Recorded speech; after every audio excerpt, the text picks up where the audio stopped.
स्वागत है एक बार फिर से आप सभी का आपके अपने ऑनलाइन इंस्टीट्यूट टारगेट ऑन में। मैं एनके सिंह आप सभी का हृदय से इस एनसीईआरटी आधार बैच में हार्दिक स्वागत करता हूं। आशा करूंगा कि आप सभी स्वस्थ होंगे और पढ़ाई लिखाई कार्य अच्छे प्रकार से आप लोग कर रहे होंगे। आज एनसीईआरटी क्लास 7th की क्लास 2 यानी कि आप कह सकते हैं कि चैप्टर 2 का हम अध्ययन करने चल रहे हैं। और ये जो चैप्टर है इसका नाम है न्यूट्रिशन इन एनिमल्स, है ना, प्राणियों में पोषण। कल का लेक्चर अगर आपने ध्यान दिया होगा तो हमने पोषण समझा था, लेकिन वो पोषण किसके अंतर्गत था, वो वनस्पतियों में, प्लांट में कैसे पोषण होता है वो चीज हमने देखा। आज एनिमल में कैसे और किस तरीके से पोषण का कार्य होता है, कुल मिलाकर के हम आज डाइजेस्टिव सिस्टम, पाचन तंत्र को बहुत ही अच्छे तरीके से अध्ययन करने वाले हैं। क्लास थोड़ी सी आपकी डिले हुई, इसके लिए मैं क्षमा प्रार्थी हूं। अब ध्यान से एक एक करके सारे के सारे टॉपिक को देखिएगा, समझने का प्रयास करिएगा। आज की क्लास में आपको बहुत आनंद आएगा और बहुत ढेर सारी महत्वपूर्ण चीजें निकल करके आपके समझ ऐसी आएंगी जहां से सवाल आपकी परीक्षा में पूछे गए हैं। आइए सीधे चलते हैं प्रश्नों पर, बात करते रहेंगे और साथ ही साथ क्या किस तरीके से बातें इस चैप्टर में कही गई हैं उन पर भी बात करेंगे। ये हमारा टेलीग्राम चैनल है, इस टेलीग्राम चैनल से निश्चित रूप से आप ज्वाइन हो जाइएगा। क्लास समाप्त होने के पश्चात पूरी पीडीएफ जो है इसी टेलीग्राम चैनल पर दी जाती हैं। ये हमारा नंबर है, किसी भी प्रकार की कोई समस्या के लिए आप यहां पर संपर्क कर सकते हैं। आइए अब आते हैं सीधे चैप्टर पर। सृष्टि यादव जी, आप अपने क्वेश्चन को रखे रहिएगा। मैं जैसे ही चैप्टर क्लोज होता है, यानी कि आज का सेशन कंप्लीट करूंगा, उसके पश्चात आपके क्वेश्चन का जवाब मैं दे दूंगा। प्राणियों में पोषण यानी कि एनिमल में किस तरीके से पोषण होता है, तो पोषण के लिए सबसे आवश्यक होता है भोजन करना, भोजन ग्रहण करना।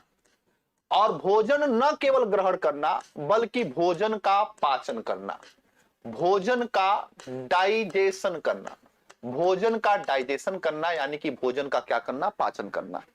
खाना खाने से याद रखना महत्वपूर्ण होता है खाने को पचाना। यदि भोजन को न पचाया जाए तो खाना खाना व्यर्थ है। ठीक उसी प्रकार से आपने पढ़ा तो बहुत कुछ है, लेकिन आपने पढ़ा क्या है इससे कहीं ज्यादा महत्वपूर्ण है आपने दिमाग में क्या सेव किया है। तो खाना खाना महत्वपूर्ण नहीं है, खाने को पचाना महत्वपूर्ण है, उसको डाइजेस्ट करना महत्वपूर्ण है। ऐसा संभव है कि एक व्यक्ति पूरे जीवन भर भोजन न करे लेकिन फिर भी वो जिंदा रह सकता है। कैसे जिंदा रह सकता है? एक ड्रिप लगा करके ग्लूकोज को उसके ब्लड में डाल दिया जाए। अगर ग्लूकोज, प्रोटीन और फैट और विभिन्न मिनरल्स को अगर ब्लड के माध्यम से हम उसके शरीर में प्रवेश कराते रहेंगे तो निश्चित रूप से वो व्यक्ति जिंदा रहेगा। अब आते हैं यहां पर, ध्यान दीजिएगा, मेरी बात को ध्यान समझिएगा। हाँ, हरिनाथ मौर्य जी या आप सभी लोगों को मैं ये कहना चाहता हूं, बार बार आप लोग कमेंट्स मत किया करिए, उससे क्या होता है ना, डिस्ट्रैक्ट होता है दिमाग। धीरे धीरे 1 by 1 करके सारे सब्जेक्ट्स जो है आपको प्राप्त होना शुरू हो जाएंगे। जैसे कल आपकी साइंस की क्लास होगी, उसके पश्चात फिर हिस्ट्री की क्लास ऐड हो जाएगी, फिर इसी क्रम में ज्योग्राफी की भी क्लास ऐड हो जाएगी, फिर पॉलिटी की भी क्लास ऐड हो जाएगी। लेकिन 1 by 1 परेशान ना होइए। अब ध्यान से मेरी बात को सुनने का, समझने का प्रयास करिएगा।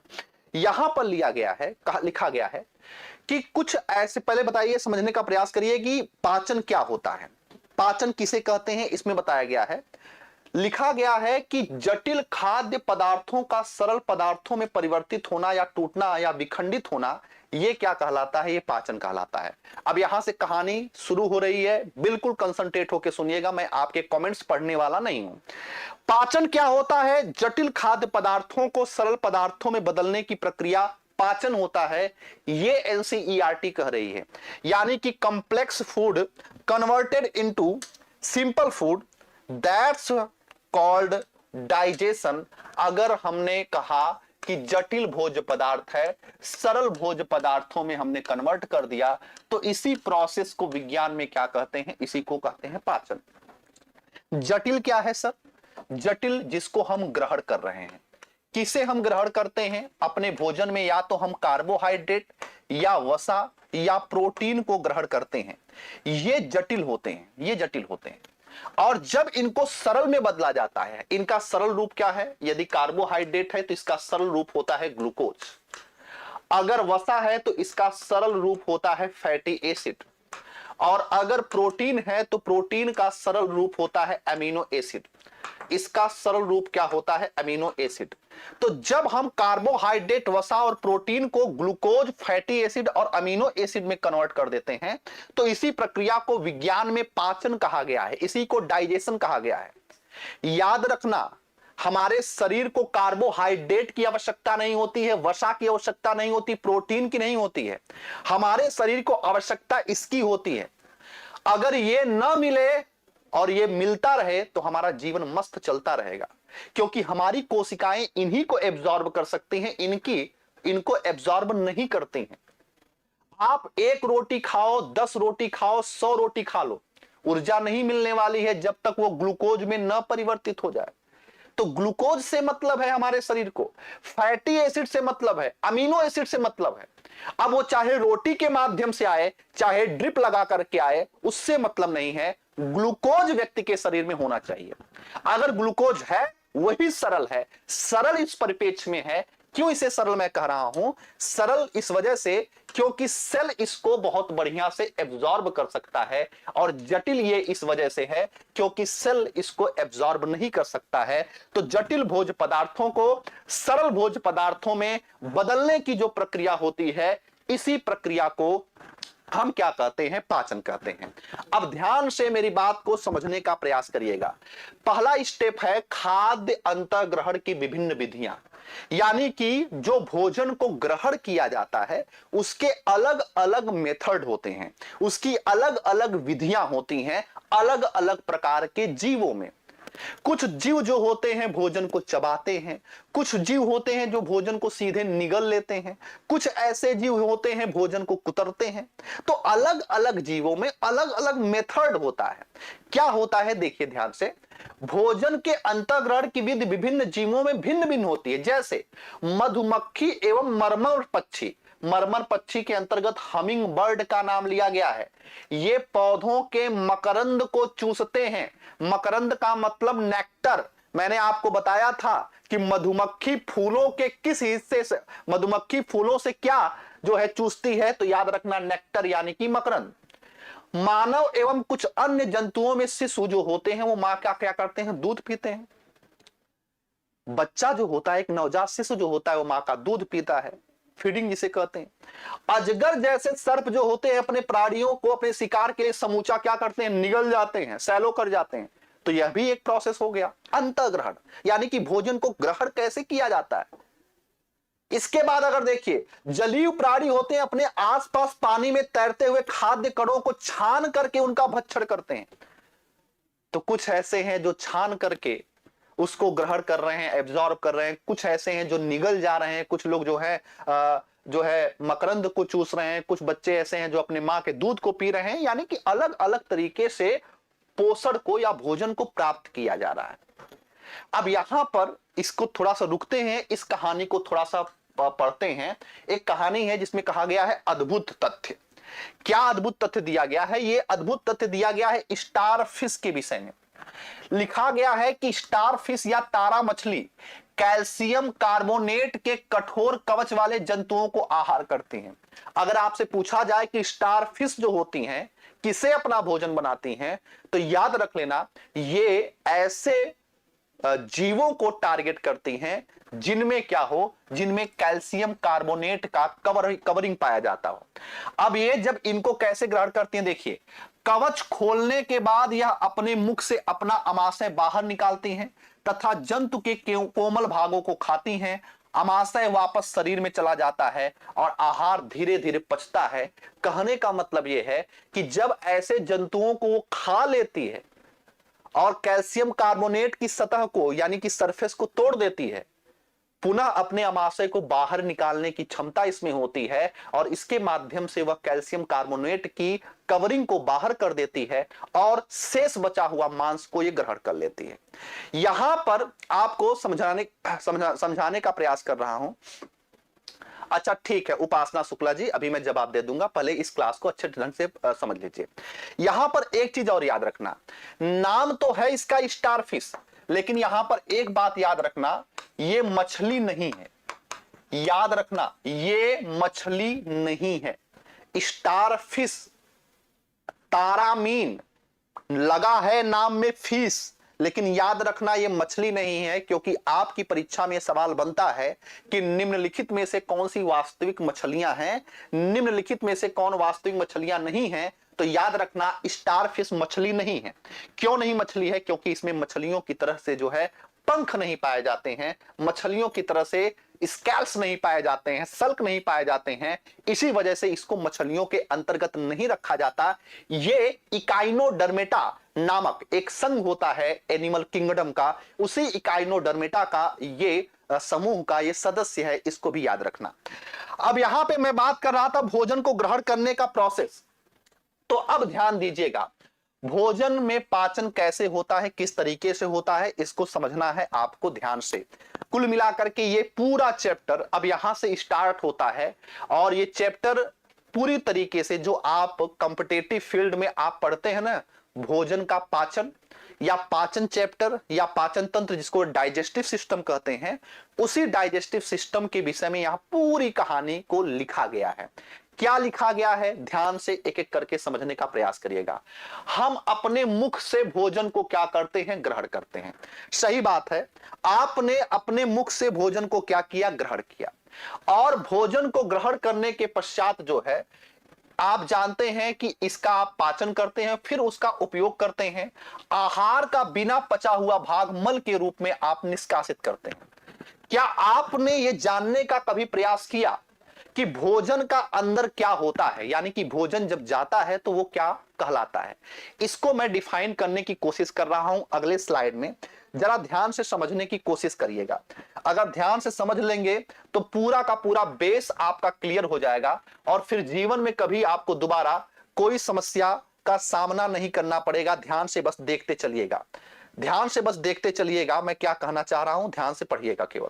अब ध्यान दीजिएगा, भोजन का मैं डाइजेस्टिव सिस्टम को मैं बनाने की कोशिश कर रहा हूं एक रफली डायग्राम की मदद से। पहले समझिएगा, ये हमारा मुख है, ये हमारा मुख, और इसके पश्चात ये ग्रास नली या ग्रसनी, इसके पश्चात भोजन आता है, ये अमाशय में प्रवेश करता है, और अमाशय में जाने के पश्चात भोजन स्मॉल इंटेस्टाइन यानी कि छोटी आंत में आता है। ये स्मॉल इंटेस्टाइन है, छोटी आंत है, अभी मैं समझाने की कोशिश कर रहा हूं। ये स्मॉल इंटेस्टाइन है, छोटी आंत है, और छोटी आंत के पश्चात भोजन जाता है लार्ज इंटेस्टाइन में। भोजन जाता है लार्ज इंटेस्टाइन में। लार्ज इंटेस्टाइन का मतलब होता है बड़ी आंत। लार्ज इंटेस्टाइन का मतलब क्या होता है? बड़ी आंत। ये भोजन कहां से कहां पे ट्रेवल कर रहा है, पहले ध्यान से समझना। ये भोजन जो होता है सबसे पहले प्रवेश करता है हमारे मुख में। ये मुख है, इसको हम विज्ञान की भाषा में बक्कल कैविटी कहते हैं, यानी कि इसको मुख गुहा कहा जाता है। ये ग्रास नली है, ग्रास नली को विज्ञान की भाषा में आइसोफेगस, यानी कि इसकी इंग्लिश क्या होती है? आइसोफेगस। ये आइसोफेगस है, ग्रास नली है। ये अमाशय है, अमाशय, इसको हम स्टमक कहते हैं, इसको हम स्टमक कहते हैं, अमाशय। और ये स्मॉल इंटेस्टाइन है, small intestine, small intestine. Small intestine का मतलब क्या होता है? छोटी आंत। और ये क्या है? ये लार्ज इंटेस्टाइन है, ये लार्ज इंटेस्टाइन है। लार्ज इंटेस्टाइन का मतलब होता है बड़ी आंत। ये पूरा का पूरा हमारा डाइजेस्टिव सिस्टम है। ध्यान से मेरी बात को सुनने और समझने का प्रयास करिए। ये भोजन यहां से प्रवेश करता है और यहां से ट्रेवल करते हुए अधपचा भोजन यहां से बाहर निकलता है। आपकी जानकारी के लिए मैं बता दूं, इस पूरी संरचना को यहां से लेकर के यहां तक पूरी संरचना को विज्ञान की भाषा में क्या कहा जाता है? इसे विज्ञान की भाषा में एलिमेंट्री कैनाल कहा जाता है। एलिमेंट्री कैनाल कहा जाता है। एलिमेंट्री कैनाल का मतलब क्या होता है? एलिमेंट्री कैनाल का मतलब होता है आहार नाल। ऐसी नाल, ऐसी नलिका जिसमें आहार पाया जाता हो, जिसमें भोजन पाया जाता हो, भोजन पाया जाता है, ये पूरी नलिका में भोजन पाया जाता है। इसी वजह से पूरा का पूरा लंबी सी एक नली है, एक ट्यूब है, इसी ट्यूब को आहार नाल कहते हैं, इसी को हम एलिमेंट्री कैनाल कहते हैं। तो आपसे सवाल पूछा जाएगा आहार नाल का कौन कौन सा हिस्सा होता है, तो आप कहेंगे आहार नाल मुख गुहा से शुरू होता है, ग्रास नली से होते हुए, अमाशय से होते हुए, छोटी आंत से होते हुए बड़ी आंत में जाता है। इसी चीज को एनसीईआरटी ने खूब विधिवत ढंग से लिखा है कि इसी चीज को लिखा है कि ये जो नली होती है, ये नली में मुख गुहिका यानी कि buccal cavity, oesophagus, stomach, small intestine और लार्ज इंटेस्टाइन पाया जाता है। इसी चीज को यहां पर खूब बढ़िया से डिफाइन करने का प्रयास किया गया है। अब यहां पर ध्यान से मेरी बात समझिएगा, भोजन के पाचन के लिए ये सारे अंग तो जिम्मेदार होते ही हैं, साथ ही साथ इसमें यह कहा गया है कि भोजन के पाचन के लिए 3 ग्रंथियां, एक लाला ग्रंथि जिसको इंग्लिश में सैलिवरी ग्लैंड्स कहते हैं, बेसिकली लार ग्रंथि होनी चाहिए, तो ये है सैलिवरी ग्लैंड। सैलिवरी ग्लैंड भी भोजन के पाचन में सहायता करता है। यकृत यानी कि लीवर भी भोजन के पाचन में सहायता करता है। और अग्नाशय, अग्नाशय का मतलब होता है पैनक्रियाज, पैनक्रियाज भी भोजन के पाचन में सहायता करता है। कहने का आशय यह है, कहने का मतलब यह है कि भोजन का पाचन जो होता है ये मुख गुहा से लेकर के बड़ी आंत तक तो होता है, लेकिन साथ ही साथ 3 ऐसे अंग हैं जो भोजन के पाचन में सहायता करते हैं। उनमें से एक है लार ग्रंथि जो लार का श्रावण करती है, एक है यकृत जो पित्त रस को स्रावित करती है, और एक है पैंक्रियाज यानी कि अग्नाशय जो कि अग्नाशयी रस का श्रावण करती है। इन 3 रसों की सहायता से भी भोजन का पाचन होता है। अब कैसे होता है, किस तरीके से होता है, ये हम अब आगे समझने की कोशिश करेंगे। कैसे और किस तरीके से भोजन का पाचन होता है ये समझने का कोशिश हम करते हैं। ठीक है, यहां तक कोई समस्या आपको नहीं आई होगी। अब ध्यान दीजिएगा, आइए अब हम यह जाने कि आहार नाल के विभिन्न भागों में भोजन का क्या होता है। अब आपने यह समझ लिया आहार नाल के अंतर्गत कौन कौन सी संरचना आती है, ये आपने पढ़ लिया। अब आप यहां पर पढ़ने चल रहे हैं कि आहार नाल के हिस्सों में जब भोजन जाता है तो 1 बाय 1 क्या क्या होता है, इसको हम समझने की कोशिश करते हैं। सबसे पहले भोजन कहां पे जाता है? सबसे पहले भोजन जाता है बक्कल कैविटी में। बक्कल कैविटी का मतलब क्या होता है? मुख या मुख गुहिका, मुख या मुख गुहिका इसको कहते हैं। ठीक है, भोजन का अंतःग्रहण यानी कि भोजन को जो हम ग्रहण करते हैं वो कहां से? मुख द्वार से करते हैं। अब ध्यान से समझना, भोजन गया मुख में, बहुत प्रैक्टिकल ढंग से समझना, बहुत सरल तरीके से समझना, एकदम आराम से इत्मीनान के साथ में समझोगे, बहुत आराम से आपको एकदम फिल्म चलती हुई दिखाई देगी। बहुत ज्यादा पैनिक होने की आवश्यकता नहीं है। भोजन को जब आपने ग्रहण किया तो आप क्या करते हैं? दांतों की सहायता से भोजन को चबाते हैं। आपने एक रोटी का टुकड़ा लिया तो पहले आपने दांतों की सहायता से उसको cut cut cut cut cut cut करते हुए आपने उसको छोटे छोटे टुकड़ों में विभाजित किया। उसके बाद भोजन को चबाना शुरू किया, है ना? छोटे छोटे टुकड़ों में पीस डालते हैं। प्रत्येक दांत मसूड़ों के बीच अलग अलग गर्तिका यानी कि गड्ढे में धंसा होता है। हमारे दांतों की आकृति भिन्न भिन्न होती है, उसके कार्य भी भिन्न भिन्न होते हैं, इसके अनुसार उन्हें अलग अलग नाम दिए गए हैं। अब यहां पर एनसीईआरटी ने यह फिगर दिया है, लेकिन ये एनसीईआरटी का जो फिगर है, ये एनसीईआरटी का जो फिगर है ये मुझे समझ में नहीं कम आ रहा है। इस वजह से मैंने अपने फिगर को यहां पर लिया है ताकि आपको मैं और बेहतर समझाने की कोशिश कर सकूं। यहां पर दांतों के विषय में बताने की कोशिश किया गया है, दांतों के विषय में बताने की कोशिश किया गया है, तो मैं दांतों के विषय में पूरी की पूरी कहानी समझाने की कोशिश कर रहा हूं। ध्यान दीजिएगा, ये फिगर आप सभी लोग अच्छे प्रकार से देख रहे होंगे। किसी को कोई दिक्कत होगी तो बताइएगा भाई। टाइप्स ऑफ टीथ यहां पर एनसीईआरटी ने लिखा हुआ है, लेकिन यहां पे मैं आपको समझाने की कोशिश कर रहा हूं, बस ध्यान दीजिएगा। कितने प्रकार के दांत पाए जाते हैं? मनुष्य में जो दांत पाए जाते हैं वो 4 प्रकार के पाए जाते हैं। पहला जो दांत होता है उसको इंसीजर कहते हैं। इंसीजर का मतलब क्या होता है? इंसीजर का मतलब होता है कृंतक, हिंदी में कृंतक कहते हैं। दूसरा होता है केनाइन, इसको हम रदनक कहते हैं।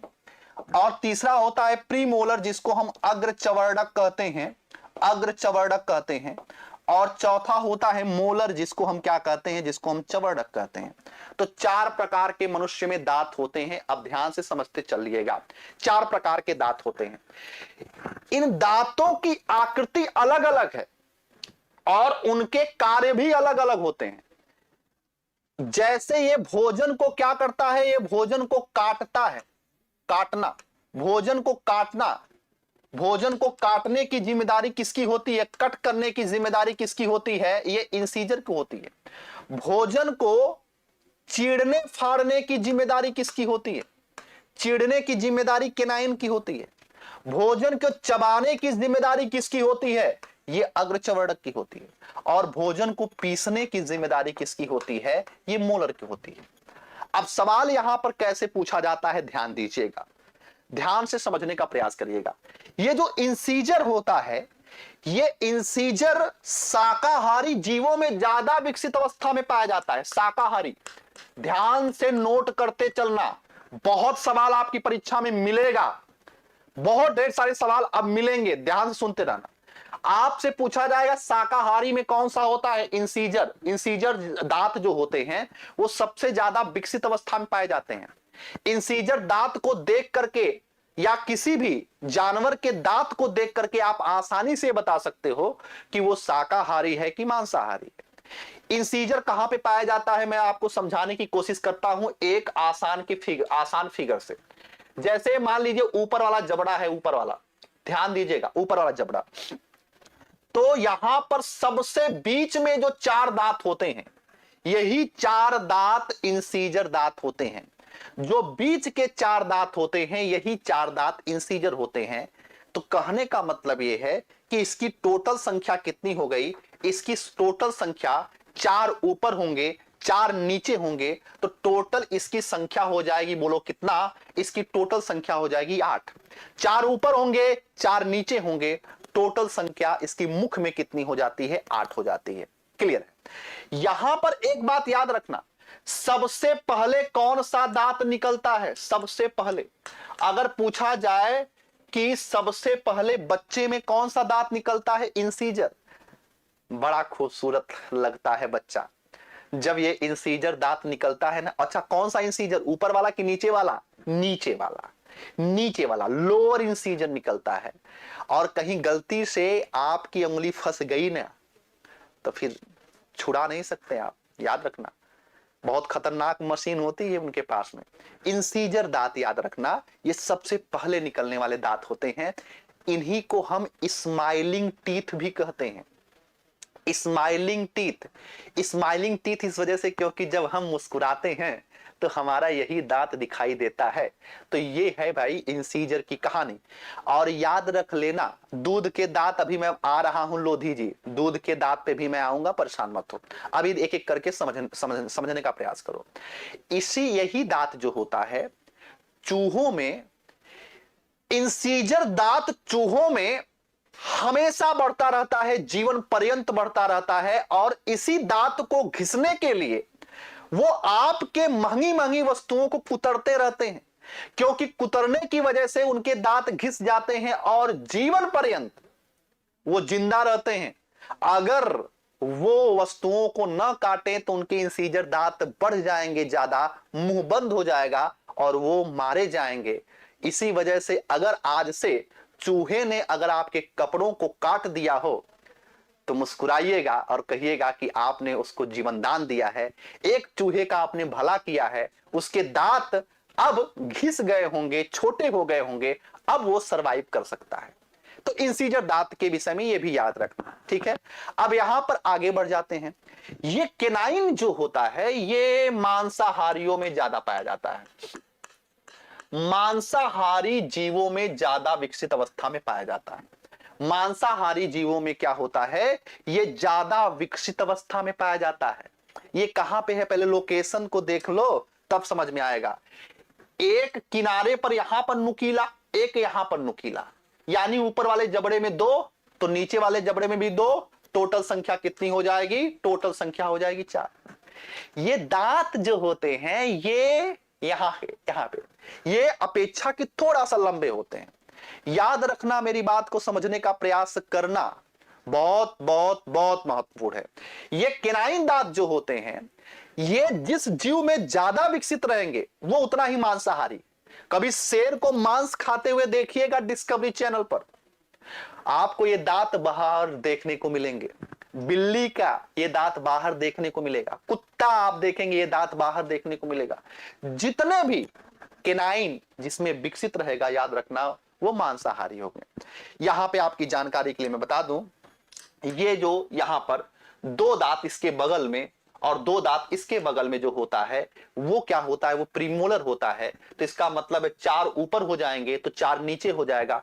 टोटल संख्या क्या होती है? टोटल संख्या 8 होती है। और ये भोजन को चबाने का कार्य करता है, ये भोजन को चबाएगा। च्युइंगम आप कहां पे चबाते हो?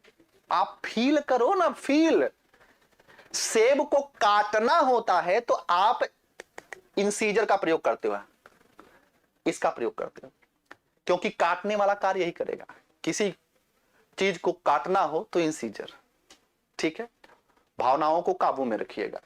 अगर किसी चीज को चीरना फाड़ना हो तो आप क्या करते हो? आप केनाइन के पास लेके जाते हो। जैसे कभी लेग पीस जब खाते हो तो कैसे खाते हो? ऐसे ऐसे नहीं खाते हो। लेग पीस खाते हो तो आप हमेशा उसको किनारे पर लेके जाते हो, ऐसे, या गर्दन को झुका लेते हो। फील किया है कि नहीं किया है? जो लोग मांसाहारी होंगे वो मेरी बातों को बहुत अच्छे ढंग से समझ पा रहे होंगे कि जब आप लेग पीस खाते हो तो किनारे पे चले जाते हो, क्योंकि आप लेग पीस को केनाइन की तरफ ले जा रहे हो, चीरने फाड़ने का कार्य। च्युइंगम चबाते हो तो च्युइंगम आगे से चबाते हो नहीं, हमेशा उसको पीछे ले जाते हो, याद रखना। और पीसने का कार्य ये करता है। तो लास्ट के जो आखिरी के जो 3 दांत होते हैं, आखिरी के जो 3 दांत इधर और आखिरी के 3 दांत जो इधर होते हैं, इसी को हम प्रीमोलर कहते हैं।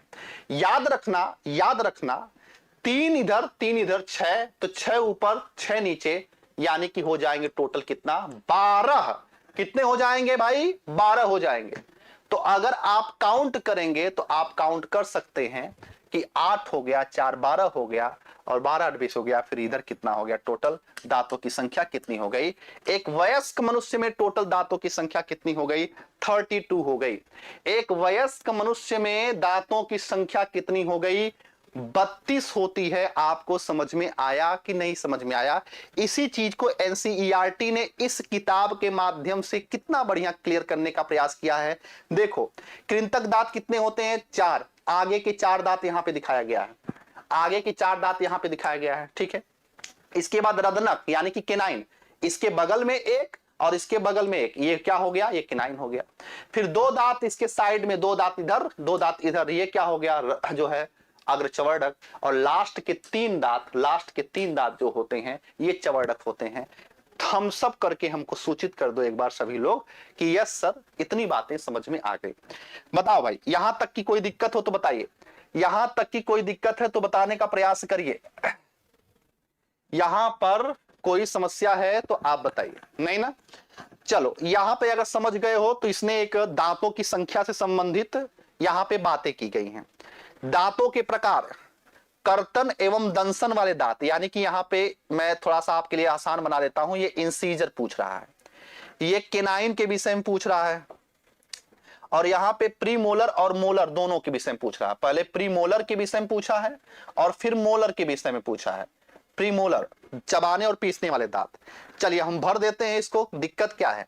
इसको दिक्कत क्या है? दांतों निचला जबड़ा में कितना होगा? निचला जबड़ा में भी 4 होगा, ऊपरी जबड़े में भी 4 होगा। टोटल संख्या कितनी होगी? 8 होगी, ठीक है। चीरने फाड़ने वाले दांत जो होंगे कितने? ऊपर वाले जबड़े में भी 2 होंगे, नीचे वाले जबड़े में भी 2 होंगे। टोटल संख्या कितनी होगी? 4 होगी। प्रीमोलर का कितना हमने बताया था? प्रीमोलर हमने कितना बताया था कि प्रीमोलर जो होता है वो 2 ऊपर होता है, 4 ऊपर होते हैं और 4 नीचे होते हैं। भाई 2 2 4 हो जाएंगे, तो यानी टोटल संख्या कितनी हो जाएगी? 8।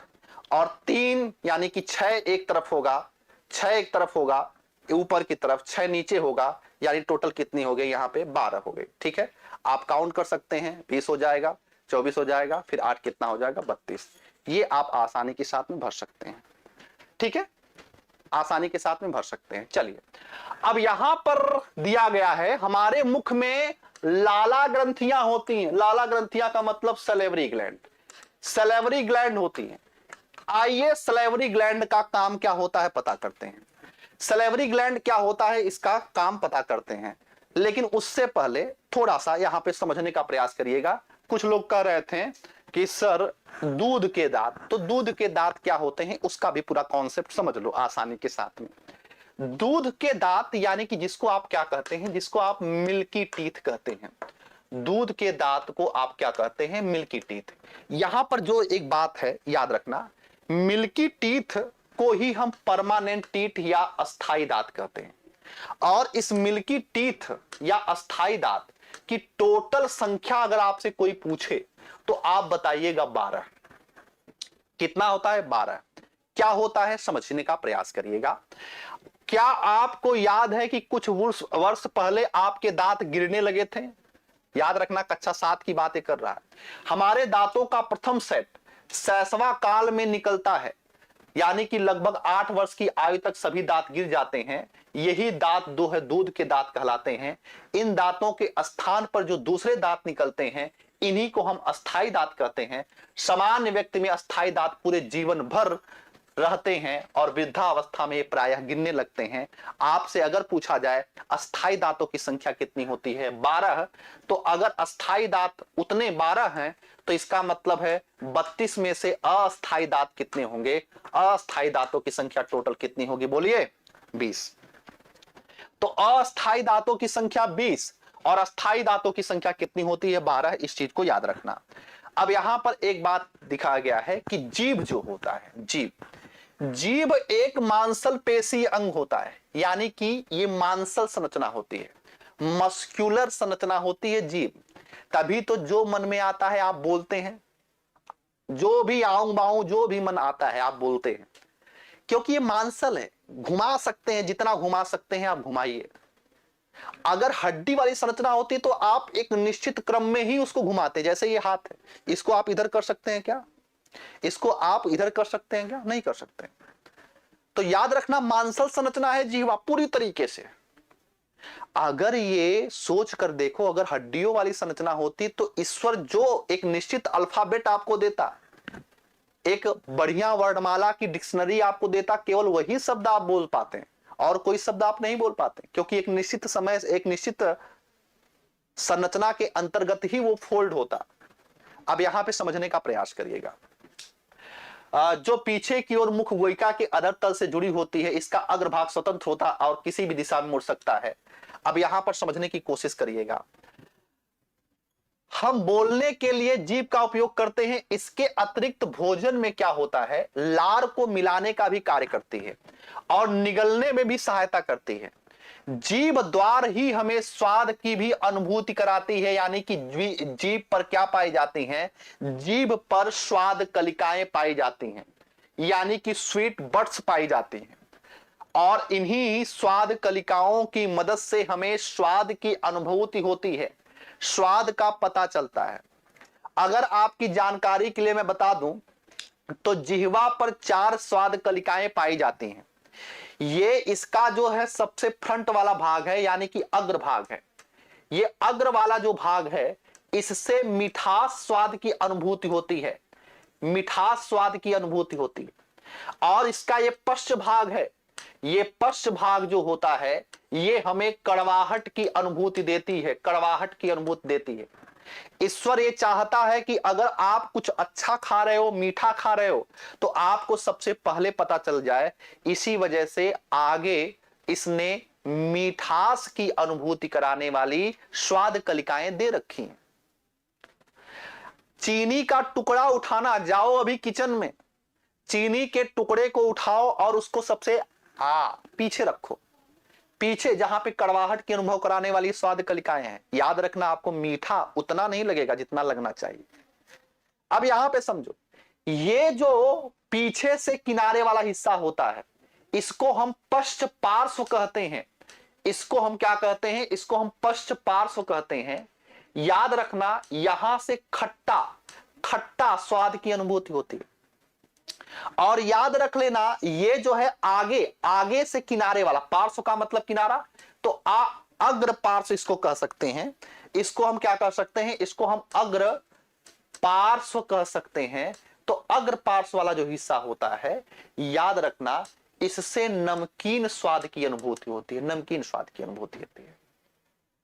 और एक जो बहुत महत्वपूर्ण बात है वो ये है कि इसका जो मध्य वाला हिस्सा होता है बाबू मेरे, वो स्वादहीन होता है। ये सवाल पूछा गया है, जिह्वा का कौन सा हिस्सा है जो स्वादहीन होता है? स्वादहीन होता है तो याद रखना, इसका मध्य वाला हिस्सा जो होता है वो स्वादहीन होता है। वो याद रख लेना, उससे हमें स्वाद का अनुभव नहीं होता है ना? हाँ, अब बढ़ जाते हैं आगे नेक्स्ट क्वेश्चन पे। ठीक है, अब यहां पे अगला टॉपिक दिया गया है। देखो, भोजन मुख में आया, उसके साथ में क्या हुआ? लार मिल गया, दांतों ने उसको कट कट कर दिया, और फिर आपने देखा जिह्वा ने खूब अच्छे तरीके से उसमें लार को मिला दिया। और यहां पर आसान शब्दों में अगर मैं बात करूं तो एक बात याद रखना, और एडवांस लेवल पे, कि जब मुख में भोजन पूरी तरीके से पच जाता है तो ऐसे भोजन को बोलस कहते हैं। बोलस, बोलस क्या होता है सर? बोलस ऐसा भोजन होता है जिसमें लार अच्छी तरीके से मिल गया हो। ऐसा भोजन जिसमें लार मिला हो, ऐसे भोजन को बोलस कहते हैं। तो अभी तक जो थाली में आपके भोजन पड़ा था वो तो भोजन था सामान्य, लेकिन जब उसमें लार अच्छे तरीके से मिल जाता है तो ऐसे भोजन को विज्ञान की भाषा में बोलस कहते हैं। इस बात को आपको ध्यान में रखना है।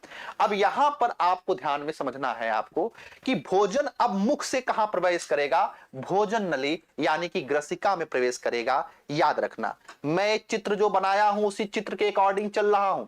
सबसे पहले यहां पे क्या हुआ ये बात आपने समझ लिया। अब यहां पे कौन सी घटना होगी इसको मैं समझाने की कोशिश कर रहा हूं। ध्यान से एक एक करके समझते चलिएगा, एकदम फिल्म की तरह आपको अनुभव होगा। विश्वास मान के चलिएगा, एकदम फिल्म की तरह होगा। अब ये देखो, भोजन है और ये अमाशय है, और यही क्या है? यही ग्रास नली है। अब यहां से यहां तक है ना, यानी कि आप कह सकते हो कि मुख को अमाशय से जोड़ने वाली ये जो लंबी पाइप है, इसी को हम क्या कहते हैं? ग्रसिका कहते हैं। अब इस चित्र को जरा ध्यान से देखो क्या कह रहा है। चित्र को जरा ध्यान से देखो, बहुत महत्वपूर्ण यहां पे चीज यहां पर दिया गया है, ध्यान दीजिएगा। देखो, जैसे जैसे भोजन जा रहा है ना, वैसे वैसे ये पाइप फैलती हुई जा रही, फिर सिकुड़ती जा रही, फिर फैलती जा रही, फिर सिकुड़ती जा रही। यानी कि भोजन जो होता है, देखिएगा, भोजन जो होता है ये जब आहार, संपूर्ण आहार नाल में क्या होता है? संकुचित होती रहती है, संकुचित होती रहती, फिर फैलती रहती है, फिर संकुचित होती रहती, फैलती रहती है। आप देख सकते हैं यहां पे पाइप की लेंथ आप देखिए, रेडियस, और यहां पर देखिए, तो ये संकुचन प्रसरण होता रहता है। तो याद रखना, इसी को विज्ञान की भाषा में कहा जाता है पेरिस्टाल्सिस। पेरिस्टाल्सिस कहा जाता है। पेरिस्टाल्सिस का मतलब क्या होता है? क्रमाकुंचन। किसे? क्रमाकुंचन।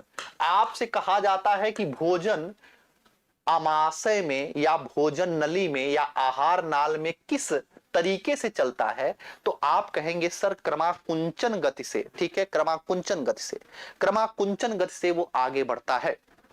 ठीक है, वही चीज यहां पर दिया गया है।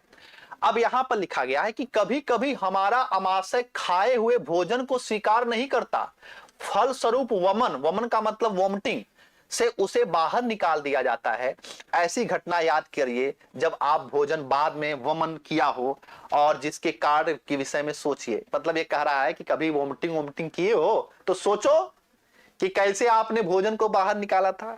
अब बताओ, ये भी कोई मतलब सोचने वाली बात है कि वोमिटिंग कैसे आपने किया था? फिर आप सोच सकते हैं, सोचिए। एनसीईआरटी कह रही है कि वोमिटिंग अगर आप सोच रहे हैं कि कैसे आपने किया था, तो आप वोमिटिंग को समझ सकते हैं अच्छे ढंग से। हाँ, क्रमाकुंचन गति से भोजन जो है अमाशय में प्रवेश किया। देखो डाइजेस्टिव सिस्टम में बहुत कुछ पढ़ने के लिए है, डाइजेस्टिव सिस्टम में इतना कुछ पढ़ने के लिए है कि अगर मैं आपको सीरियसली अगर मैं पढ़ाऊं तो सुबह से लेकर शाम हो सकता है। लेकिन मैं अभी एनसीईआरटी क्लास 7th स्टैंडर्ड के हिसाब से और कुछ खास बिंदु जो आपकी परीक्षा के लिए उपयोगी है उसके अनुसार चीजों को लेकर के आगे बढ़ रहा हूं।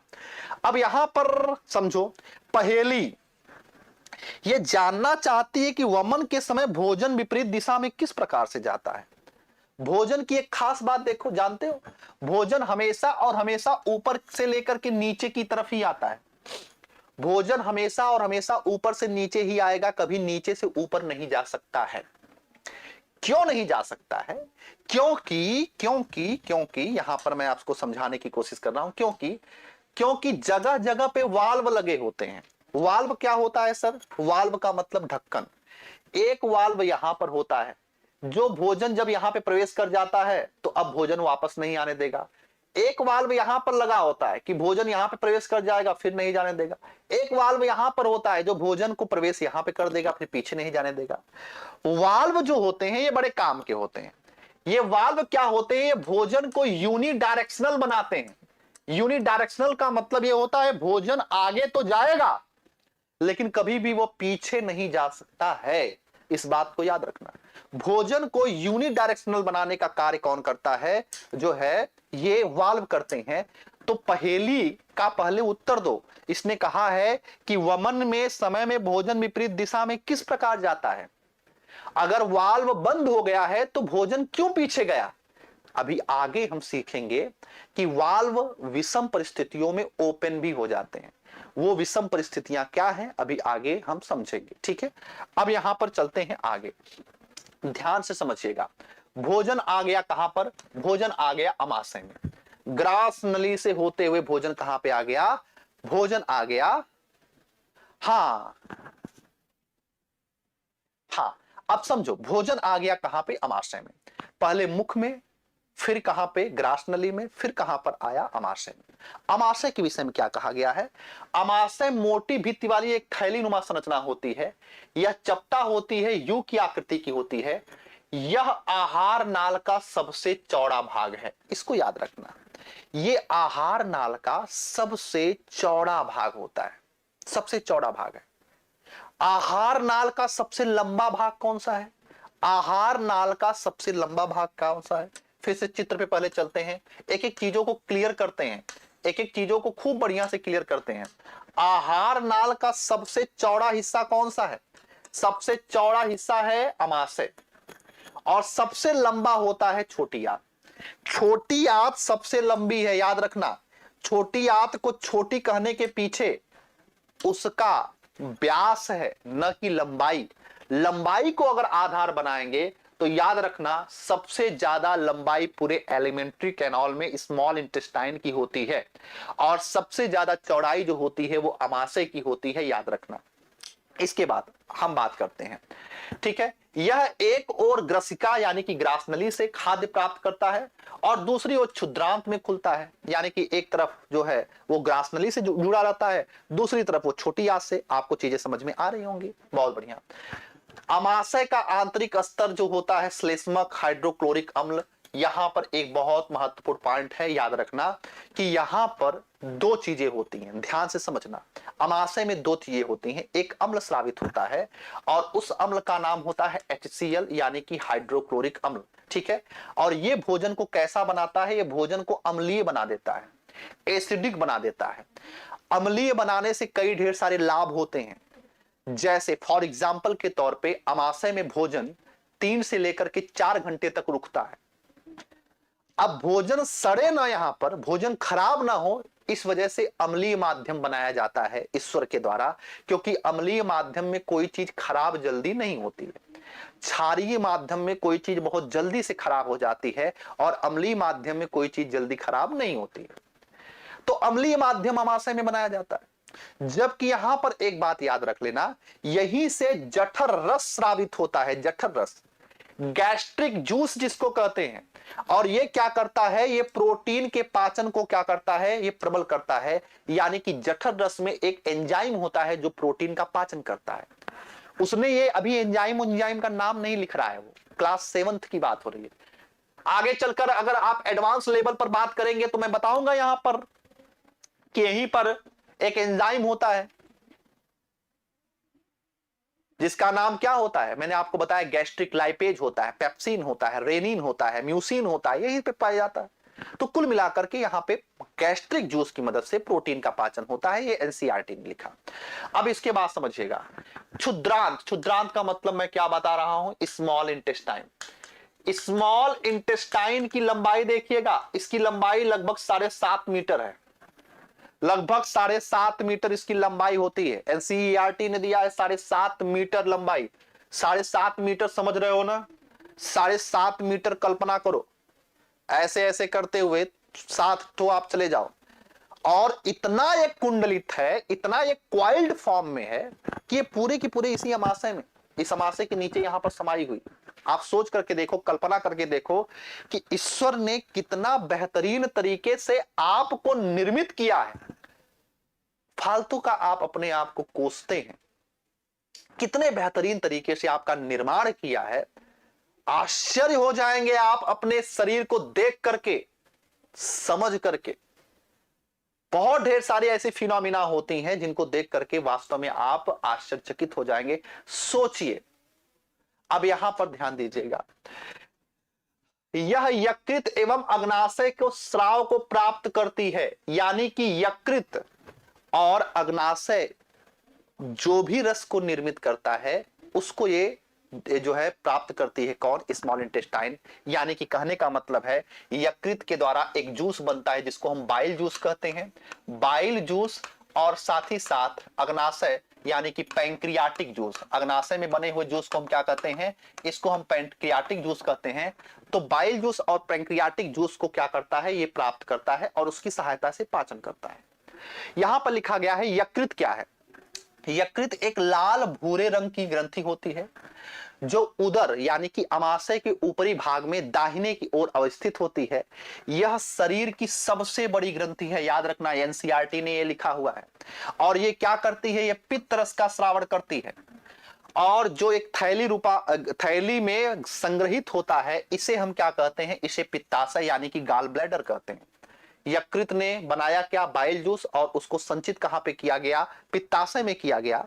पित्त रस किसके पाचन में महत्वपूर्ण भूमिका निभाता है? वसा के पाचन में महत्वपूर्ण भूमिका निभाता है।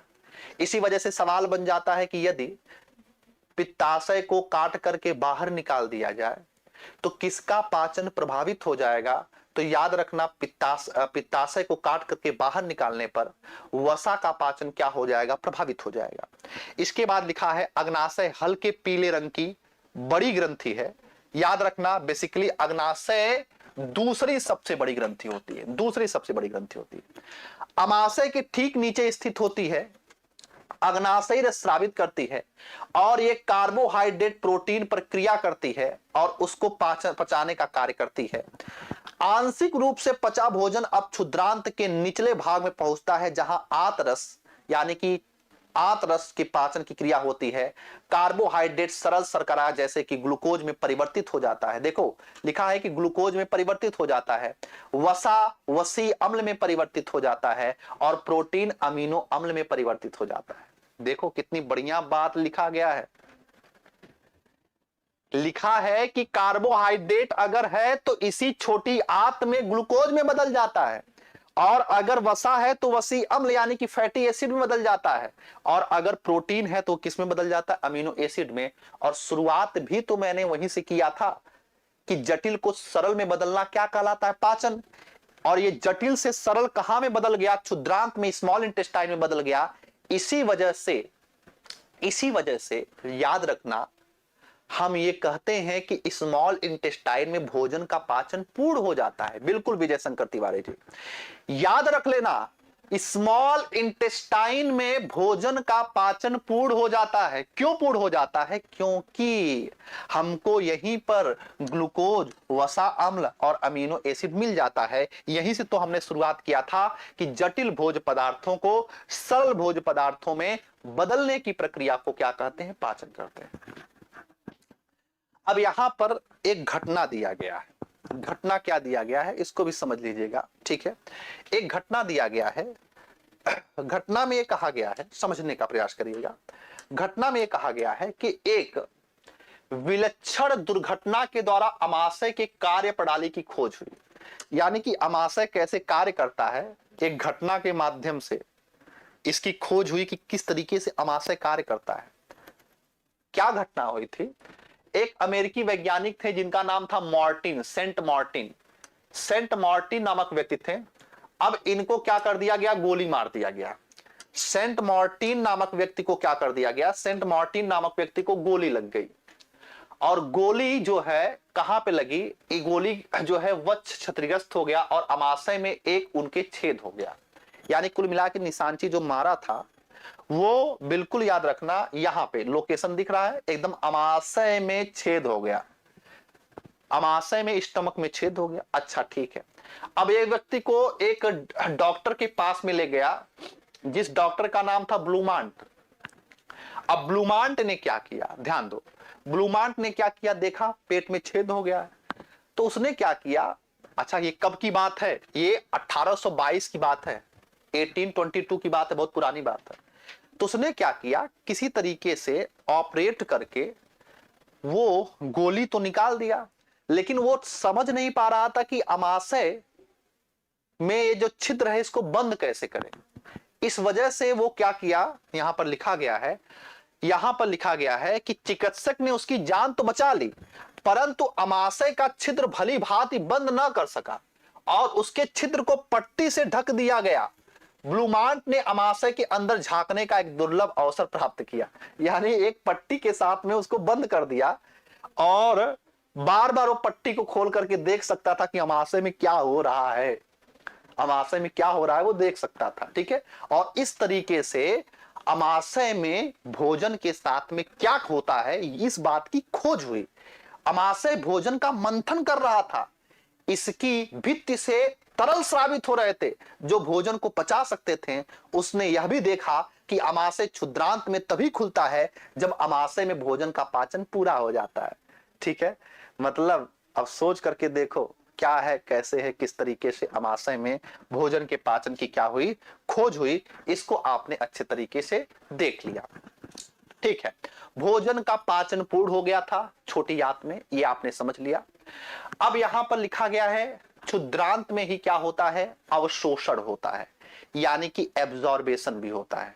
क्षुद्रांत में एक जो होता है, क्षुद्रांत में एक जो होता है संरचना पाई जाती है और इस संरचना का नाम क्या होता है? इस संरचना का नाम होता है रसांकुर। रसांकुर, रसांकुर को ही हम क्या कहते हैं? रसांकुर को ही हम विलाई कहते हैं। रसांकुर को ही हम विलाई कहते हैं, विलाई। अगर आपसे पूछा जाए अवशोषण की प्रक्रिया कहां पर होती है? छोटी आंत में होती है। किसकी सहायता से होती है? तो विलाई की सहायता से होती है, विलाई की सहायता से होती है। इस चीज को भी आपको याद रखना है। अब यहां पर एक बात को और याद रखना, एक बात को और याद रखना, भोज्य पदार्थों को उपयोग हेतु बनाना, उपयोग हेतु बनाना, इस प्रक्रिया को स्वांगीकरण कहा जाता है। स्वांगीकरण का मतलब होता है एसिमिलेशन। इसे हम क्या कहते हैं? एसिमिलेशन कहते हैं। एसिमिलेशन का मतलब होता है कि जो आपने भोजन किया, भोजन पच गया, अब उसको उपयोग हेतु बनाने की प्रक्रिया जो होती है इसी को स्वांगीकरण कहा जाता है, इसी को एसिमिलेशन कहा जाता है। अब छोटी आंत के बाद बृहदांत्र यानी कि लार्ज इंटेस्टाइन के विषय में कहानी दी गई है। लार्ज इंटेस्टाइन के विषय में कहानी दी गई है। बृहदांत क्षुद्रांत की अपेक्षा चौड़ी एवं छोटी होती है। यह लगभग 1.5 मीटर लंबी होती है। इसका मुख्य कार्य जल और कुछ लवणों का अवशोषण करना होता है। वेरी वेरी इंपॉर्टेंट पॉइंट है, याद रखना। वेरी वेरी इंपॉर्टेंट पॉइंट है, इसको याद रखना कि यह क्या करता है? यह जल और मिनरल्स को अवशोषित करता है। मिनरल्स और जल का अवशोषण जो होता है वो लार्ज इंटेस्टाइन में होता है, बड़ी आंत में होता है। और इस बात को याद रखना, और बड़ी आंत के माध्यम से ही हम भोजन का निष्कासन यानी कि एक्सक्रीशन भी करते हैं। इतनी बातें आपको समझ में आ गई होंगी। ठीक है। चलिए अब बात कर लेते हैं कुछ अन्य चीजों पे। यहां पर एक टॉपिक दिया गया है क्लास 7th में, और वो दिया गया है कि घास खाने वाले जो जंतु होते हैं उनमें भोजन का पाचन कैसे होता है। इस चीज को समझने का प्रयास करिए। जैसे गाय हुए, भैंस हुए, इसमें किस तरीके से भोजन का पाचन होता है इसको समझने का प्रयास करिएगा। इससे आपको यह भी पता चलेगा कि ये भोजन को पशु जुगाली कैसे करते हैं। देखो, हमारी तरफ से भोजन जंतु नहीं ग्रहण करते हैं। जंतु जो होते हैं, लिखा गया है, क्या आपने गाय भैंस घास खाने वाले शाकाहारी जंतुओं को देखा है? सभी ने देखा ही होगा, है ना, पाला भी होगा बहुत ढेर सारे लोग। अब यहां पे समझने का प्रयास करिएगा, अन्य जंतु वे उस समय भी लगातार जुगाली करते रहते हैं जब वे खा नहीं रहे होते। आपने देख लिया होगा, जब खा लेते हैं तो खाने के बाद वो खूब जुगाली करते हैं। पशु जो होते हैं वो जुगाली करते हैं। अब यहां पर आपको याद रखना है, वास्तव में वे पहले घास को जल्दी जल्दी निगल करके अमाशय के एक भाग में भंडारित कर लेते हैं। यानी कहने का मतलब ये, देखो समझो इस बात को, पहले वो क्या करते हैं, घास को जल्दी जल्दी खा लेते हैं। पता लगा कोई आएगा दूसरा खा लेगा, तो पहले खा लेते हैं, निगल लेते हैं, पचाते नहीं है। खाए, वो गया कहां पे, वो गया उनके अमाशय में, वो उनके अमाशय में चला गया। ठीक है, ये पूरे अमाशय में चला गया। यह भाग रूमेन कहलाता है, रूमेन कहलाता है, रूमेन। यानी कि हमारा जो स्टमक है ना, वो उन जंतुओं में रूमेन है। बस इसको इस तरीके से समझिएगा, हमारा जो अमाशय है वो गाय में भैंस में रूमेन कहलाता है। अब यहां पे समझिएगा, रूमेन कहलाता है। रूमिनेंट में अमाशय 4 भागों में बटा होता है। रूमेन में भोजन का आंशिक पाचन होता है, बहुत कम पाचन होता है। अब काम की बात लिखी गई है आगे, देखो, जिसे आंशिक पाचन होता है, जिसे जुगाल कहते हैं, यानी कि इंग्लिश में इसको कड कहते हैं। जो अमाशय में पचा उनके, उसको कड कहा गया। अब क्या होता है, परंतु बाद में जंतु इसको छोटे छोटे पिंडकों के रूप में पुनः मुख में लाते हैं। रिवर्स प्रक्रिया होती है, यानी पुनः अमाशय से भोजन को छोटे छोटे टुकड़ों में जो है तोड़ के कहां पे लाया गया, मुख में। अब जुगाली किया जा रहा है। बात समझ में आ रही है? पहले बढ़िया से रखो, है ना, कोई खा लेगा। अब धीरे धीरे वो छोटा छोटा करके निकालते हैं और उसी को क्या करते हैं, उसी को क्या कहते हैं, उसी को कहा जाता है, इसी को कहा जाता है जुगाली करना, है ना। इसको छोटे छोटे पिंडकों के रूप में पुनः मुख में लाते हैं तथा जिसे वह चबाता है, इस प्रक्रम को रोमंथन, इस प्रक्रम को क्या कहते हैं, इस प्रक्रम को रोमंथन कहा जाता है। रोमंथन यानी कि इसी को हम क्या कहते हैं, इसी को हम जुगाली कहते हैं, जुगाली करना। तो कहते हैं पशु जो है जुगाली कर रहा है, उसे कहते हैं पशु जुगाली कर रहा है। तो जुगाली करने का मतलब क्या होता है, वो रोमंथन कह रहा है, रोमंथन। और ऐसे जीवों को रोमंथी कहते हैं, याद रखना, रोमंथी कहते हैं। यानी जो पशु जुगाली करते हैं उन्हें हम रोमंथी कहते हैं। इस प्रक्रिया को रोमंथन कहते हैं। रोमंथन क्या है, किसी पशु के द्वारा अमाशय में जो भोजन पड़ा है उसको फिर से मुख में लाने की प्रक्रिया को रोमंथन कहते हैं। इस प्रक्रिया को आपने समझ लिया। बताओ, अपेंडिक्स अवशेषी अंग है जो अभी नहीं पाया जाता। बिल्कुल अनुज जी, अभी मैं अपेंडिक्स पे बात नहीं कर रहा हूं, मेरी बहना परेशान ना हो। अपेंडिक्स पे भी बात करेंगे, सारी चीजों बात करेंगे। अभी क्लास 7th की जिस तरीके से स्थिति है उसको मैं क्लियर कराने का प्रयास कर रहा हूं, ठीक है। इतनी बातें समझ में आ गई, इतनी बातें समझ में आ गई, ठीक है। एक प्रक्रम दिया गया है दस्त, है ना, दस्त या इसी को डायरिया आप कह सकते हैं, लूज मोशन कह सकते हैं, इसको भी समझ लीजिए, ठीक है, इसको भी समझ लेते हैं, ठीक है। अब यहां पे समझने का प्रयास करिएगा। कई बार ऐसा होता है कि जब डायरिया होता है या लूज मोशन होता है तो उसके माध्यम से शरीर से क्या होता है, शरीर से अधिक मात्रा में जल बाहर निकल जाता है। अब याद रखना, इसका मुख्य कारण शरीर में जल और लवण जो होते हैं अत्यधिक क्षति हो जाते हैं। अत्यधिक जल और शरीर से लवण यानी कि मिनरल्स बाहर निकल जाते हैं। इसे सहजता से नहीं टालना चाहिए। कई बार लोग होते हैं टाल देते हैं, कहते हैं ठीक है कोई बात नहीं। चिकित्सक के पास जाने पर पूर्व ही रोगी को उबाल कर ठंडा किए हुए जल को एक चुटकी में नमक और चीनी घोलकर पिलाना चाहिए, जिसे जीवन रक्षक घोल कहते हैं, यानी कि ORS कहते हैं। ORS का पूरा नाम याद रखना, इसे oral rehydration, oral rehydration solution कहते हैं। इसे ओरल रिहाइड्रेशन सॉल्यूशन कहते हैं। ORS क्या है सर? ORS का पूरा नाम है ओरल रिहाइड्रेशन सॉल्यूशन। आपकी बॉडी से पानी ज्यादा निकल गया है, आपकी बॉडी से मिनरल्स ज्यादा निकल गया है, बॉडी डिहाइड्रेट हो गई है, डिहाइड्रेट हो गई है, तो इसको रिहाइड्रेट करो। और रिहाइड्रेट करने के लिए आप ओआरएस पीते हो, ओरल रिहाइड्रेशन सॉल्यूशन पीते हो, याद रख लेना। अच्छा ठीक है, आप सभी लोग बड़ी अपेंडिक्स अपेंडिक्स कह रहे हो, अभी मैं अपेंडिक्स को भी समझा दूंगा, पहले समझो। तो ओआरएस के घोल पीना चाहिए व्यक्ति को, याद रखना। क्वेश्चन बना हुआ है ओआरएस किसका किसका मिश्रण होता है, तो नमक, चीनी और पानी का मिश्रण होता है। ओआरएस किसका किसका मिश्रण होता है, नमक, चीनी का और पानी का। ठीक है बबीता यादव जी, आप सभी लोग क्लास को प्लीज या तो शुरुआत से देखा करिए या तो आप लोग न देखा करिए। मुझे ऐसे बिल्कुल ऐसे लोग नहीं चाहिए जो अपने लक्ष्य के प्रति गंभीर नहीं है। बहुत मेहनत के साथ में इसको पढ़ाया जा रहा है। शुरुआत में मैंने आप लोगों को बताया, इसके बाद जो है परसों से हिस्ट्री शुरू होगी, फिर ज्योग्राफी भी शुरू हुई, तो एक ही बात को बार बार कहना उचित नहीं लगता है। बात समझ में आ रही है? आप दुनिया भर की चटर पटर कमेंट्स में यहाँ पे करते हो, बातचीत करते रहते हो, मैं इग्नोर करता रहता हूँ, लेकिन अभी काम की बात, वीडियो समाप्त होने के बाद एक लोग नहीं आते हैं कि उसको लिख दें, दुख होता है। तो डाइवर्ट मत होइए आप सभी लोग, ठीक है? तो क्लास को अगर जितने भी लोग अगर अपने पढ़ाई के प्रति गंभीर हैं, केवल वही इस क्लास में बने रहिए।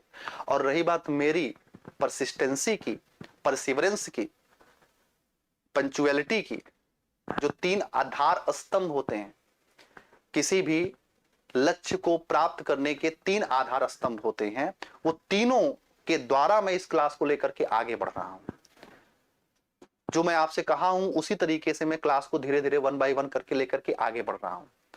तो मेरा प्रयास यह है कि जितने भी गंभीर विद्यार्थी हैं, कम से कम जो तैयारी कर रहे हैं, उनको बहुत लाभ मिल जाए। और मैं विश्वास दिलाता हूं कि जो डे फर्स्ट से लेकर के आज मेरी 8वीं क्लास है, आज तक बना होगा, निश्चित रूप से उसको बहुत लाभ मिल रहा होगा। तो या तो क्लास करिए तो गंभीरता से करिए, नहीं तो इस तरीके से क्लास करने का हाफ हार्टेड कोई भी काम नहीं करना चाहिए किसी भी व्यक्ति को। अगर आप हाफ हार्टेड होकर कोई भी काम कर रहे हो तो याद रखना जीवन में आप सफल नहीं हो सकते हो। आते हैं यहां पर, इस चीज को समझने का प्रयास करते हैं। मैंने क्या कहा, यही चीज यहां पर लिखा गया है कि इस प्रक्रम को रोमंथन या जुगाली करना कहते हैं, और ऐसे जंतु को रूमिनेंट या रोमंथी कहते हैं। अगला पॉइंट थोड़ा सा ध्यान से समझिएगा, ठीक है? अगला पॉइंट है कि घास में सेलुलोज की प्रचुरता होती है, जो एक प्रकार का कार्बोहाइड्रेट है। बहुत से जंतु और मानव सेलुलोज का पाचन नहीं करते हैं। मोस्ट इंपॉर्टेंट, मनुष्य जो होता है वो घास से सेलुलोज का पाचन नहीं कर पाता है, वो सेलुलोज का पाचन नहीं कर सकता है। याद रखना, यहां पर लिखा गया है कि बुझो जानना चाहती है कि मनुष्य मवेशियों की तरह सेलुलोज का क्यों नहीं पचा सकता है। अब आपको उत्तर मिलेगा, सेलुलोज का पाचन क्यों नहीं कर सकता मनुष्य, अगर हम घास खाएं तो क्यों नहीं? तो याद रख लेना, क्योंकि वर्मीफॉर्म अपेंडिक्स, याद रखना, वर्मीफॉर्म अपेंडिक्स इस समय मानव के शरीर से गायब हो रहा है। वो एक प्रकार का अवशेषी अंग हो गया है। पहले के समय में वर्मीफॉर्म अपेंडिक्स कार्य करता था, लेकिन आज के समय में वर्मीफॉर्म अपेंडिक्स कार्य न करने की वजह से मनुष्य, याद रख लेना, सेलुलोज को नहीं पचा सकता है, सेलुलोज का डाइजेशन नहीं कर सकता है। तो इस बात को आप सभी लोग याद रख लेना कि सेलुलोज का डाइजेशन या सेलुलोज का पाचन क्यों नहीं होता, क्योंकि मनुष्य में ये वर्मीफॉर्म अपेंडिक्स नहीं पाया जाता है। अब इसकी बात को समझने का प्रयास करना, ठीक है? यहां पे समझने का प्रयास करिएगा। रूमिनेंट्स में क्षुद्रांत और बृहदांत के बीच में एक थैलीनुमा संरचना होती है जिसे अंधनाल कहते हैं, उसी वर्मीफॉर्म अपेंडिक्स के जैसा ही होता है। भोजन के सेलुलोज का पाचन यहां पर कुछ जीवाणुओं के द्वारा किया जाता है, जो मनुष्य के आहार नाल में अनुपस्थित होता है, ठीक है? यहां पर थोड़ा सा बात किया गया है अमीबा के विषय में। अमीबा क्या है? अमीबा एक यूनिसेलुलर स्ट्रक्चर होता है। यूनिसेलुलर स्ट्रक्चर होता है, एक कोशिकीय जीव होता है, एक कोशिकीय जीव होता है, याद रखना। अब यहां पर क्या होता है, अमीबा निरंतर अपनी आकृति स्थिति बदलता रहता है ना, आकृति बदलता रहता है, स्थिति बदलता रहता है, इसे अमर होने का वरदान है। अगर अमीबा को काट देंगे तो वो फिर से नया अमीबा जीवित हो जाएगा, फिर काटेंगे फिर नया अमीबा, फिर काटेंगे फिर नया अमीबा, इसे अमरत्व का वरदान मिला हुआ है, याद रखना। यहां पे आपको ये जानना है और आपको जान करके बिल्कुल आश्चर्य भी होगा कि अमीबा के अंदर किस तरीके से प्रचलन होता है, अमीबा के अंदर किस तरीके से ये कार्य करता है, इसके विषय में मैं समझाने की कोशिश कर रहा हूं, ध्यान दीजिएगा। इसमें एक या अधिक अंगुली के आकार की संरचनाएं होती हैं, जिन्हें हम क्या कहते हैं, जिनको हम स्यूडोपोडिया कहते हैं, यानी कि पादाप कहते हैं। स्यूडोपोडिया यानी कि पादाप, यानी कि इसको कृत्रिम पाव कहते हैं। इन्हीं की सहायता से वो भोजन को पकड़ते हैं। अमीबा कुछ जीवों को आहार करता है, जब इसे भोजन का आभास होता है तो यह खाद्य करके चारों ओर अपने पादाप यानी कि स्यूडोपोडिया को क्या करता है, विकसित करता है और उसे निगल लेता है। खाद्य पदार्थ उसकी खाद्य धानी में फंस जाते हैं, यहीं पर फंस जाते हैं और भोजन का पाचन आसानी के साथ में हो जाता है। ठीक है, तो ये था अमीबा के विषय में कहानी। अब आज के चैप्टर में प्रमुख शब्द कौन कौन से हैं इसको देख लेते हैं। अवशोषण, एब्जॉर्बेशन, पचे हुए भोज्य पदार्थों के विलाई के माध्यम से ब्लड में पहुंचाना अवशोषण कहलाता है। इसमें विलाई सहायता करता है, विलाई सहायता करता है। अमीनो अम्ल, प्रोटीन का सबसे छोटा कण। स्वांगीकरण, एसिमिलेशन, पचे हुए भोज्य पदार्थ को उपयोग में लाना एसिमिलेशन कहलाता है। पित्तरस यकृत से स्रावित होता है, पित्ताशय में संचित रहता है, भोजन को क्षारीय बनाता है। मुख गुहिका, बक्कल कैविटी, जहां से भोजन प्रवेश करता है। रदनक, रदनक का मतलब है केनाइन, केनाइन मांसाहारी जीवों में ज्यादा विकसित अवस्था में पाया जाता है। ऊपर वाले जबड़े में 2, नीचे वाले जबड़े में 2, यानी कि टोटल संख्या इसकी 4 होती है। सेलुलोज, मनुष्य इसका पाचन नहीं करता है और रूमिनेंट जीव जो होते हैं या रोमंथी जीव जो होते हैं इसका पाचन करते हैं। इसके बाद पाचन तंत्र क्या होता है, पूरा आहार नाल में जो भी हिस्से हैं, मुख गुहा, ग्रास नली, छोटी आंत, बड़ी आंत, इन पूरे तंत्र को हम क्या कहते हैं, इसे हम छोटी आंत कहते हैं। इसके बाद क्या होती है, ग्रसिका। ग्रसिका क्या होती है, मुख को अमाशय से मिलाने वाली नली, आइसोफेगस, ग्रसिका। अग्नाशय, अग्नाशयी रस को स्रावित करती है, दूसरी सबसे बड़ी ग्रंथि होती है। अग्रचवर्णक यानी कि प्रीमोलर, इसकी संख्या कितनी होती है, इसकी संख्या होती है ऊपर वाले जबड़े में 4, नीचे वाले जबड़े में 4, टोटल संख्या होती है 8। पदाप, स्यूडोपोडिया, ये अमीबा में पाया जाता है। रूमेन जो होता है ये सेलुलोज के पाचन में सहायता करता है, किसमें, रूमिनेंट में।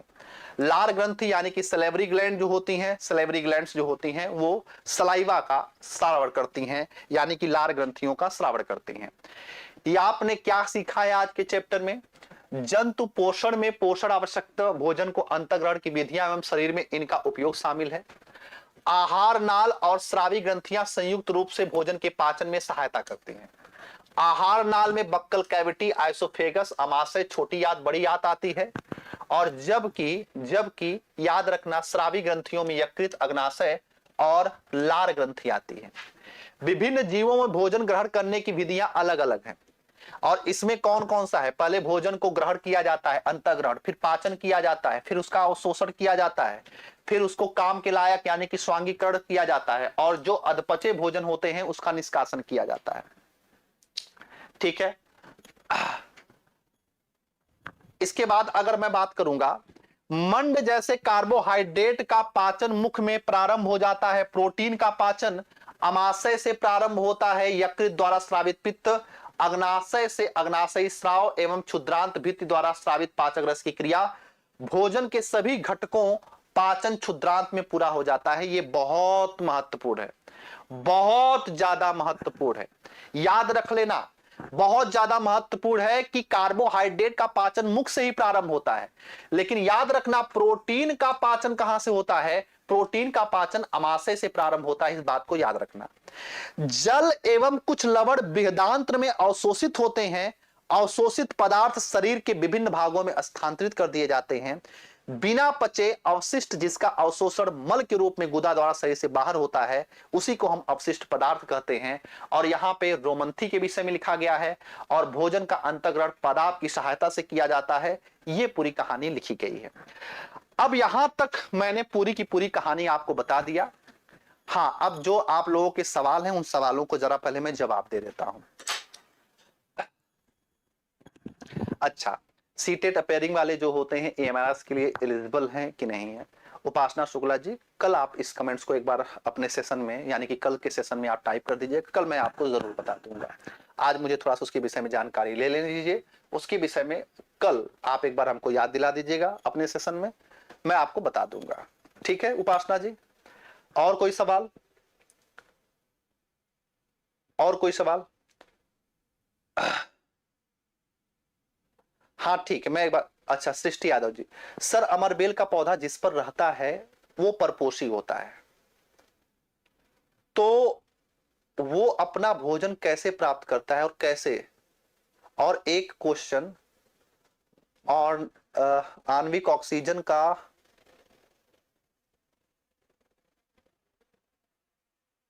ये मैं दूसरा क्वेश्चन आपका पढ़ नहीं पा रहा हूं, मैं आपको बताने की कोशिश कर रहा हूं। सृष्टि यादव जी ध्यान दीजिए, अमरबेल का पौधा जिस पर रहता है वो परपोषी पौधा नहीं परपोषी होता है, समझो, पौधा नहीं परपोषी होता है सृष्टि जी। ये पौधा है, ये पौधा है, ये पौधा है, ठीक है, ये पौधा है, ये पौधे में है, वो भोजन बना रहा है, वो स्वपोषी है, वो स्वपोषी है। याद रखना, पौधे की कोई दिक्कत की बात नहीं है, पौधा तो अपना भोजन बना रहा है। अब इसने अपना भोजन बना के देखो ग्लूकोज रख लिया है बढ़िया से मस्त, इसके शरीर में ग्लूकोज है। अब अमरबेल आता है, अमरबेल क्या कर रहा है, अमरबेल इससे लिपट जाता है और कहता है कि तुम कहां से ग्लूकोज खाओगे, तुम्हारा ग्लूकोज मैं ले लेती हूं, मैं ले लेती हूं। इसके ग्लूकोज को ये एब्जॉर्ब कर लेती है, तो इस ग्लूकोज को, इसके मिनरल्स को इसने एब्जॉर्ब कर लिया। तो कुल मिलाकर के इसकी हानि हुई कि नहीं हुई? इसकी हानि हुई। तो इसको लाभ हुआ, किसको? अमरबेल को। तो ये लाभ की स्थिति है, इसको हानि हुई, ये हानि की स्थिति में हुई। ऐसे संबंध को विज्ञान में क्या कहते हैं? इसी को परजीवी या इसी को पैरासाइट कहते हैं। तो हमने अमरबेल को क्या कह दिया? पैरासाइट कह दिया। समझ में आ गया होगा आपको सृष्टि जी, समझ में आ गया होगा। तो ये था आज का सवाल, आशा करूंगा कि आपको खूब अच्छे ढंग से समझ में आया होगा। अब मिलते हैं आप सभी लोगों से कल, ठीक है?